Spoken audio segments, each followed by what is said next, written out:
Un cordial saludo, continuamos en nuestro curso revisando cuáles son los tipos de Machine Learning actualmente. Aunque esta no es la única clasificación que tú podrías encontrar, creo que sí es una de las más aceptadas, donde se establece que hay principalmente tres tipos de Machine Learning.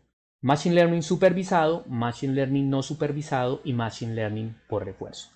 Vamos a revisar. Machine Learning supervisado utilizamos datos etiquetados, es decir, datos que tienen la etiqueta deseada. En el ejemplo que venimos trabajando, nosotros tenemos nuestros datos, cada uno de estos vectores que corresponden a un email, ¿cierto? Recordemos que estos son vectores de números, donde esos vectores corresponden a las palabras de este email, pero adicionalmente tienen un label, ¿cierto? Este label también es un número, podríamos decir que el spam es 1 y lo que no es spam es 0. Entonces, a este vector vendría asociado un label que es el 1, a este vendría asociado un label que es el 1 y a estos vendría asociado un label que es el 0.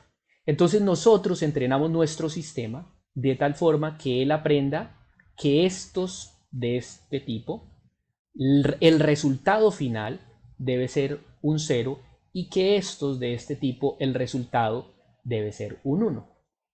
Lo entrenamos para que al final, cuando le damos un nuevo dato que él no ha visto en el entrenamiento, él le ponga una etiqueta que debe ser 0 o 1. Lo esperado es que esa etiqueta corresponda a 1 si es un spam o a 0 si es un email normal.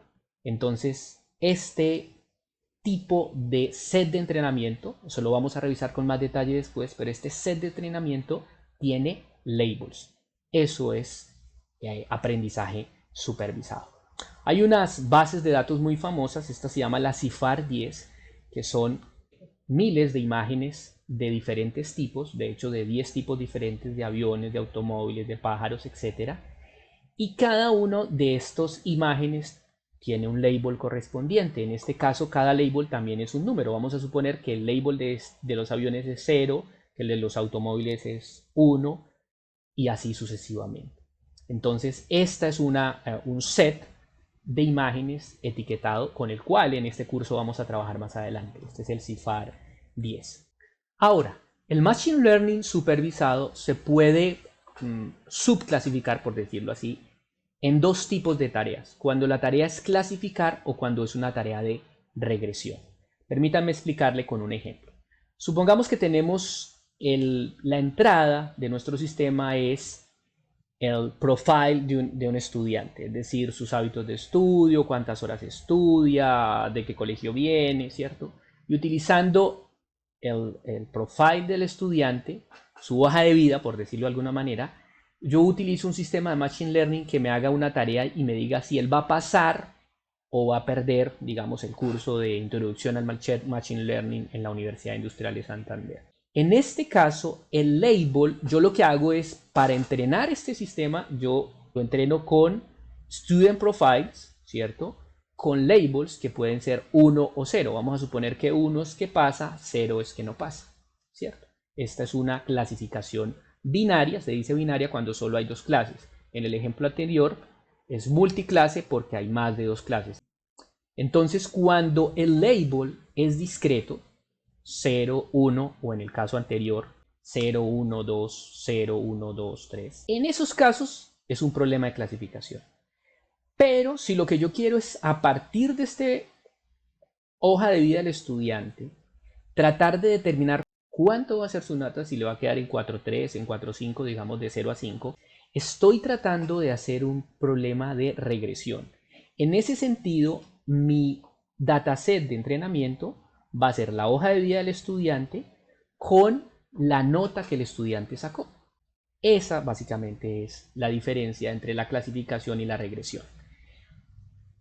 Otro ejemplo, supongamos que queremos predecir el clima de mañana o la temperatura de mañana. Si lo que yo quiero es tratar de predecir el valor de la temperatura, tengo un problema de regresión. Pero si yo lo que quiero es simplemente definir si va a estar frío o va a estar caliente y pongo aquí una línea de decisión, este es un problema de clasificación. Bien. Entonces, en la regresión, en resumen, tenemos labels que son continuos números reales, por decirlo de alguna manera.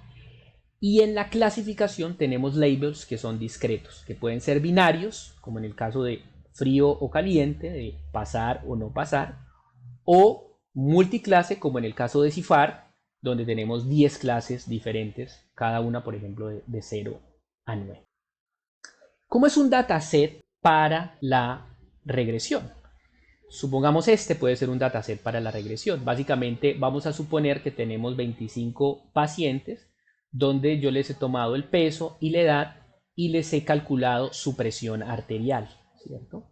Entonces fíjense que la presión arterial es un valor real, ¿cierto? De hecho esto podría tener decimales. Entonces he aquí un dataset para hacer regresión, donde las entradas son el peso y la edad, y él trata de predecir cuánto va a ser la presión arterial. Existen varios algoritmos de Machine Learning supervisado, todos estos que están aquí, pero en este curso nos vamos a enfocar en aquellos que se utilizan en el Deep Learning. En el Deep Learning se utilizan principalmente la regresión lineal, la regresión logística, las redes neuronales y el Deep Learning. Nosotros vamos a revisar la regresión lineal, la regresión logística y finalmente nos enfocaremos en las redes neuronales y el Deep Learning. De otro lado está el aprendizaje no supervisado. En este caso, lo más importante, digamos, de tener en cuenta es que los datos no tienen labels. Y lo que quiere hacer en los algoritmos de Machine Learning es tratar de que sin labels, él trate de hacer grupos dentro de estos datos que no tienen labels, ¿cierto? Esa es la tarea, digamos, principal. Existen diferentes tipos de aprendizaje no supervisado, pero uno de los más utilizados es precisamente el que les mencionaba, el clustering. Es el de tratar de identificar patrones comunes dentro de los datos para agruparlos. También existen algoritmos para detectar anomalías y él básicamente hace esto, es decir, coge y trata de clasificar binariamente o de agrupar binariamente en lo que pudiera ser normal y lo que pudiera ser no normal. Por ejemplo, podríamos utilizar un tipo de algoritmo como este para tratar de usar señales cardíacas y que él haga grupos de señales cardíacas y esos grupos de señales cardíacas correspondan, por ejemplo, a personas que tienen un comportamiento normal o un tipo de arritmia A y un tipo de arritmia B. Ese aquí podría servirnos. También nos permite hacer visualizaciones en 2D o 3D de datos que tienen muchas dimensiones. Esto lo revisaremos más adelante y es bien interesante. Finalmente, otro que se utiliza mucho es la asociación de reglas y es descubrir relaciones entre comportamientos. Por ejemplo, si una persona compra carne para asar, es probable que lo siguiente que quiera hacer es comprar carbón. Entonces, es tratar de descubrir esa asociación de reglas para que en el supermercado pongan pues, la carne y el anuncio de que el carbón está en descuento. Finalmente tenemos el aprendizaje por refuerzo, que es uno de los que actualmente más se está utilizando, es uno de los más interesantes, pero a su vez es uno de los más complejos, digamos, de desarrollar y un poquito de entender. Este aprendizaje por refuerzo busca que un agente inteligente, es decir, un sistema computacional inteligente, tome acciones en un ambiente determinado para maximizar una ganancia. Básicamente lo que queremos es que un sistema computacional aprenda de sus errores de forma similar a como lo hacemos los humanos. Supongamos que tenemos un agente y un ambiente, entonces él aquí toma una foto de lo que está pasando ahorita, entonces él ve fuego y tiene que tomar una decisión, ¿cierto? Entonces él toma la acción y dependiendo de la acción que tome, él va a subir o ganar el puntaje. En este caso tomó la decisión equivocada y obtuvo un puntaje negativo. Entonces él tiene que aprender de esa nueva experiencia y de esa forma, digamos, aprende a desarrollar las tareas.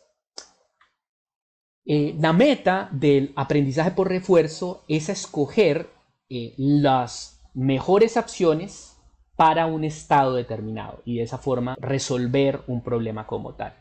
Un ejemplo bastante famoso de cómo se utiliza el aprendizaje por refuerzo es cuando el Machine Learning juega juegos complejos como el ajedrez o como el juego Go. Estos juegos, que son bastante complejos, se desarrollan con Machine Learning básicamente a prueba y error. Él va aprendiendo dependiendo de diferentes posiciones del tablero. Él aprende a tomar decisiones y depende cómo le vaya, pues él va aprendiendo de esas decisiones. Pero lo interesante es que ha logrado ganarle a los campeones del mundo en este tipo de juegos. Muchísimas gracias y nos vemos en el siguiente video.